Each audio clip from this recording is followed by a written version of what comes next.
China's two sessions continues as Premier Li Keqiang announces plans for the country's economic growth and development. Hello, I'm Anand Naidu and this is The Heat.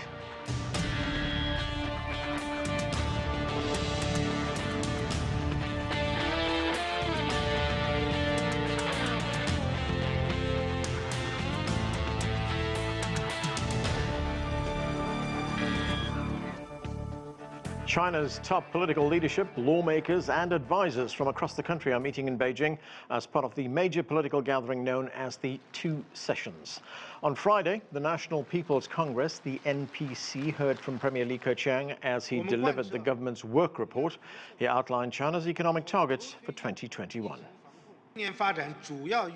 The main targets for development this year are as follows: GDP growth of over 6%, over 11 million new urban jobs, a surveyed urban unemployment rate of around 5.5%, CPI increase of around 3%, steady increases in both the volume and quality of imports and exports, a basic equilibrium in the balance of payments, steady growth in personal income, a further improvement in the environment, a drop of around 3% in energy consumption per unit of GDP, a continued reduction in the discharge of major pollutants.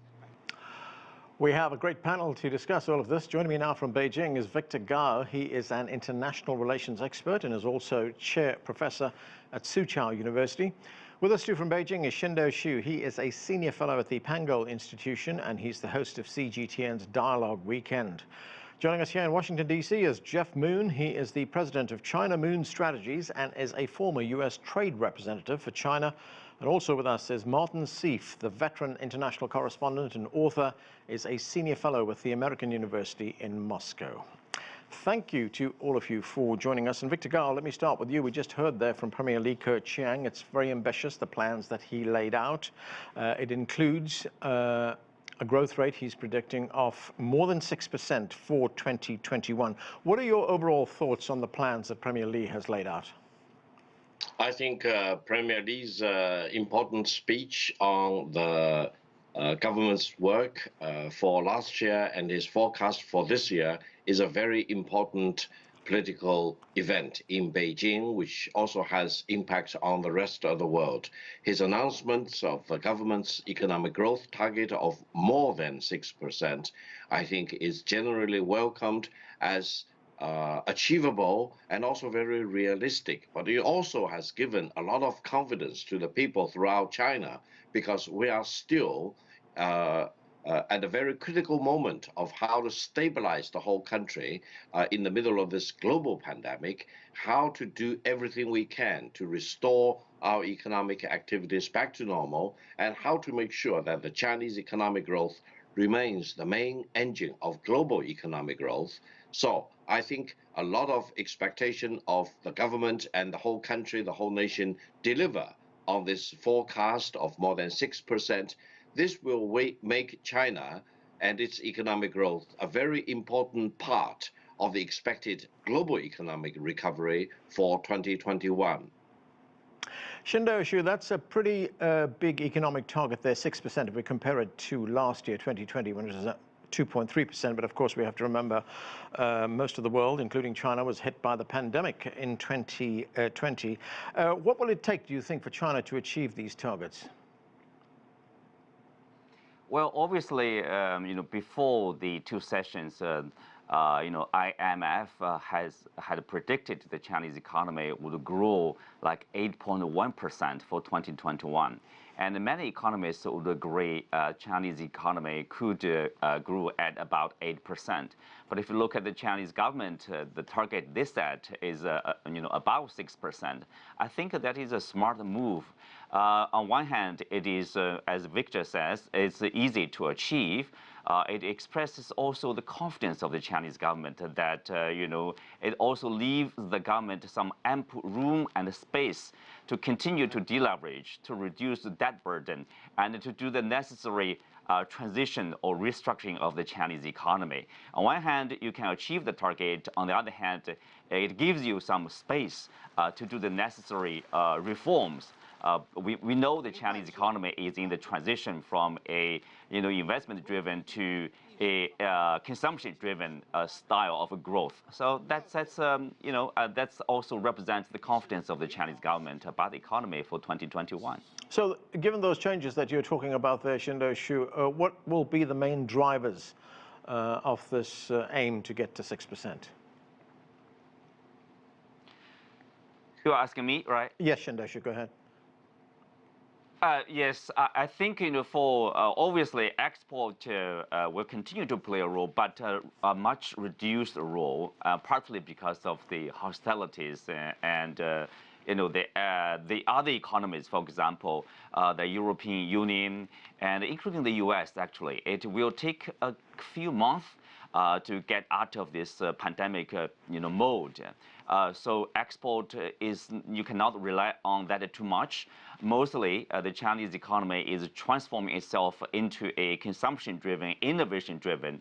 So the focus will mostly on the domestic market over there to continue to grow. Consumption will continue to represent a large part of the GDP over there.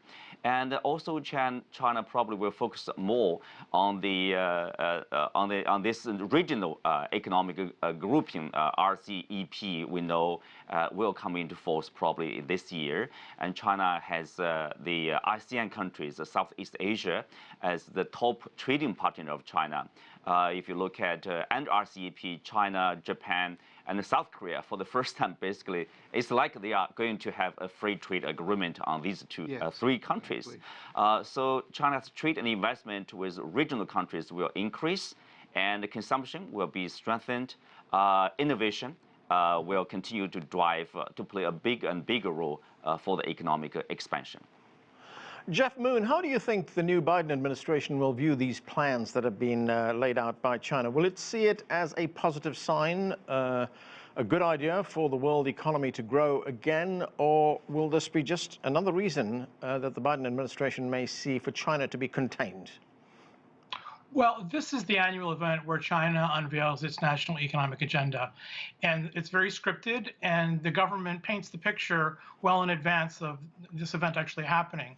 So foreigners looking at this event really were trying to fill in the blanks. There were a few key blanks. One was, for example, the development growth rate. But I think from a foreign perspective, what people are concerned about is the business environment for foreigners in China.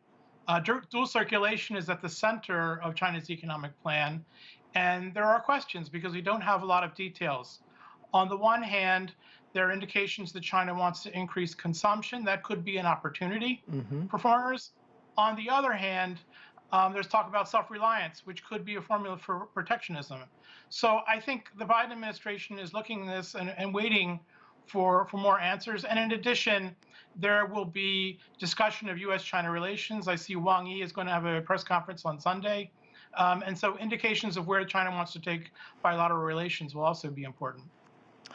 Martin Sieff, great to have you on the show. Now that China is a major importer and a consumer of goods, how important will its success in these endeavors be if it's going to be a driver, not just for itself, but of course for the world economy, especially at a time when much of the world, many of its trading partners, in fact, are still struggling to come to grips with the coronavirus pandemic?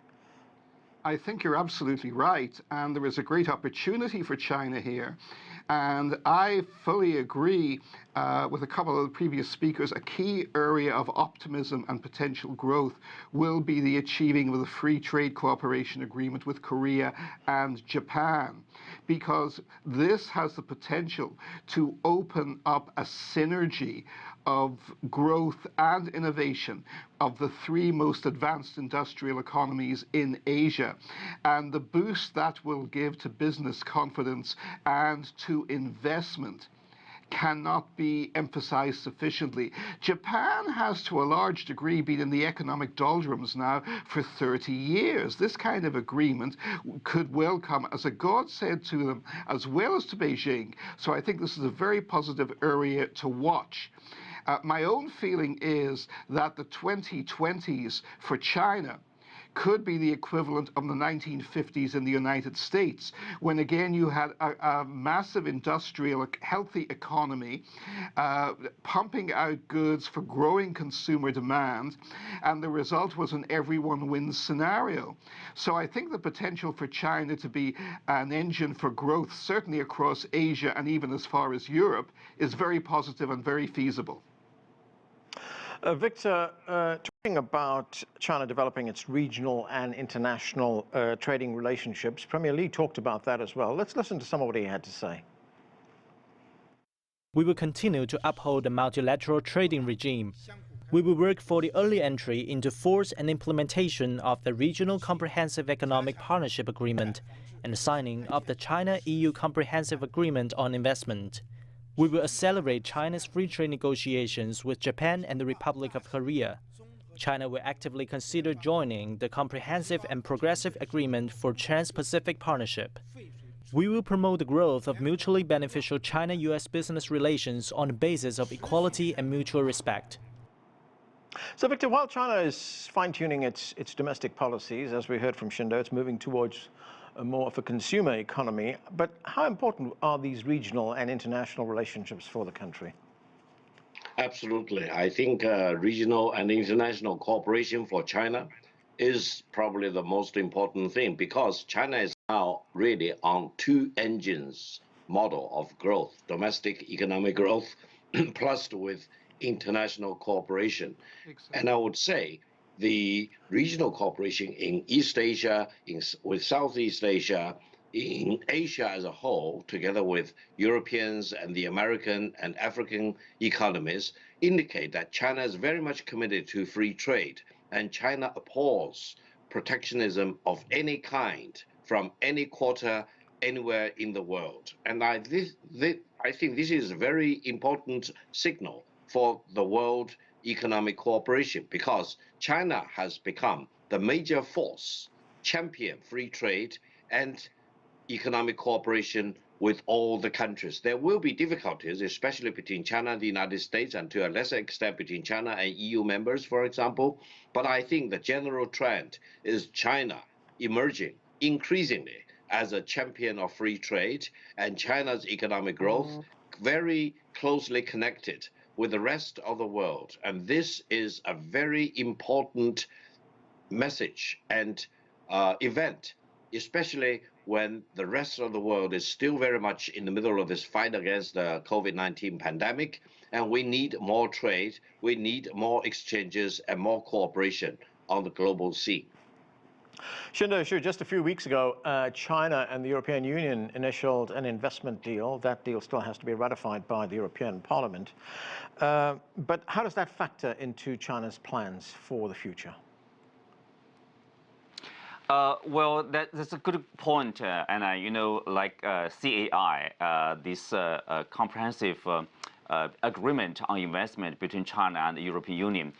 Basically, if you look closer at the agreement, you can see China actually made quite a number of concessions in market access, in investment and trade with European unions. So, you know, why China is doing that? Because that's in line with China's future development. I would say that's the trend of China's trade and investment, you know, and also market opening. Because China is also planning to apply to join to the TPP or CPTPP right now, led by Japan, which has a higher threshold in terms of labor, in terms of you know, the SOE, state-owned companies, the standards. So China needs to reform. You know, I would say continue to deepen the reform in those areas to meet that standards. So anyway, China is going to do that, to move in that direction, either with CAI with the European Union or with Japan-led CPTPP. And you know, even with those, without those agreements, China will continue along that road. So that's very important. I would say that point out the direction of China's development, opening up further and also deepening its reform, make its you know, market more open. Basically, ultimately, probably completely open to investors from other parts of the world. Jeff Moon, we heard the Chinese Premier Li, talk of China's commitment to promoting, quote, the growth of mutually beneficial China-US business relations, unquote. Look, we know the two countries have ideological differences. They have geopolitical concerns as well. But could China's growing economy and its expanding consumer base give that impetus for China and the United States to resolve these trade differences that they have?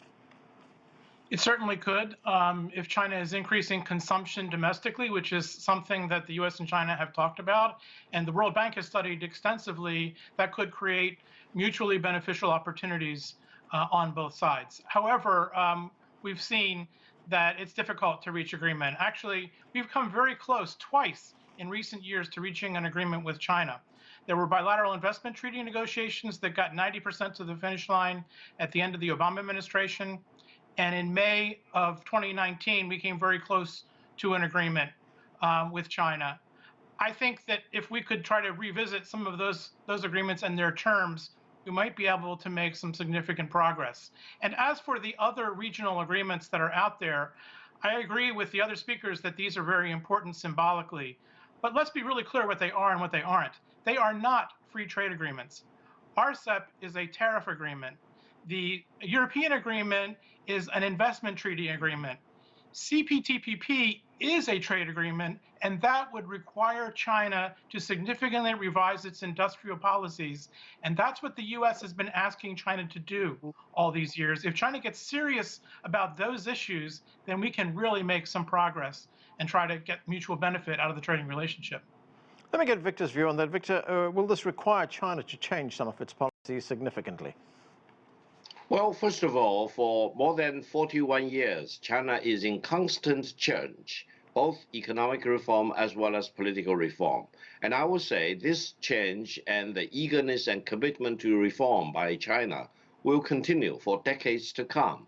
So if there is any good suggestion or ideas or framework or engagement with China, which will facilitate positive changes and transformation in China, I think the Chinese government and the Chinese people welcome to do that. And I think China is very eager to coordinate its changes and reform and development with the rest of the world. The more closeness and cooperation there will be, the better China will be. So I think changes in the positive direction will not only be welcomed, but eagerly accepted and promoted by China. This should be a vote of confidence for the Chinese people as well as for people throughout the world. China is not carved in stone. China is changing on a yearly basis, monthly basis, and I would say on a daily basis. And most of these changes are for the better for China and for the rest of the world. Martin, China has lifted hundreds of millions of people out of poverty. 40 years ago, that was the very ambitious goal that was set, and they've managed to get it across the finishing line. It's one of the country's signature achievements, but there is still massive potential for consumer growth. Could that lead to encourage more global cooperation between countries, especially at a time when we hear President Biden talking about lessening the United States' dependence on China, especially when it comes to things like supply lines? Again, I think you hit the nail on the head here. And again, I fully agree with the assessment Victor just made. We are at very much of a tipping point here in terms of the US-China relationship. It could continue to deteriorate significantly, even alarmingly, but that is not inevitable, far from it. And the opportunities for positive synergy are very great indeed. On the one hand, the Biden administration has been signaling publicly a more confrontational stand towards China, especially on the supply lines issue. We do see that. But on the other hand, the key individuals in this administration, especially in foreign and economic policy, we see it with Secretary of State Blinken, we see it with National Security Advisor Jake Sullivan, we see it with Susan Rice, who has a position of great responsibility too. These are people who held great influence in the Obama administration, sometimes going back to the Clinton administration. They are at heart internationalists who have lived most of their lives seeking to foster China-US trade, investment, and cooperation. And this is a very positive potential development. So the opportunities for this are very much there. And you also made a very important point, which again is a parallel with America in the 1950s, that China has experienced very positive economic growth, but there are areas where more growth needs to be spread more broadly in the heartland of the nation. And developing infrastructure, developing ease of international investment, not just on the East Coast and in the great high-tech growth areas, but in the interior of the nation as well. This is a perfect time for it, and it's a great opportunity to encourage North American as well as European investment too. So as Victor said, and as Jeff pointed out, the Obama people got to 80% of the finishing line with a major investment and economic resolution of issues with China. That means only 20% to go. And this administration has shown in many areas, usually in good ways, though also in some negative ones, that it is very much the third Obama administration. It is very much in the tradition of what the Obama administration did. And I think that augurs very positively and very well for completing a significant free trade agreement, which is absolutely crucial for both China and the United States. Qinduo, if we look... Go ahead. Did someone want to say something? Yes, I just wanted to add one thought to what has been said. All of us want the U.S. and China to negotiate their differences. The thought that I want to add, however, is that time is of the essence and they need to get working quickly. You know, if you think about it, basically Xi and Biden have about a year to strike a deal because both of them at the end of next year face important elections. Xi may be seeking a third term. Biden will face congressional elections and they will be facing domestic resistance. So, you know, they really need to get working quickly in order to find the time in order to do that. And that time starts right at the end of these two sessions, when Xi is at the maximum, has his maximum political capital that he can expend for the difficult decisions that he would need to make in order to get a deal done. Qinduo, if we look broadly at the three goals of these political meetings that are taking place in Beijing right now, it's about growing the economy, it's about technology and innovation, it's also, very importantly, about climate change. And I want to talk about that last goal, climate change. Is China on target to meet its targets to develop a green economy? Well, I have no doubt about that. You know, the people, of course, will express their, question marks about the Chinese goal 2060, carbon neutrality, whether China will be able to achieve that. If you look at the current situation, of course, people see more challenges. But at the same time, if you look closely at the Chinese documents by the government papers and the Chinese companies, some of them are already prepared their own target to reduce their carbon footprint over there. As Premier Li Keqiang has said in this government worker report, China is going to stipulate basically specific policies for this year, probably for next 5 years, about reducing carbon emissions. Not only the government goal, as well as probably for the every provinces their own goal, and then for the companies to do their own share to achieve that goal.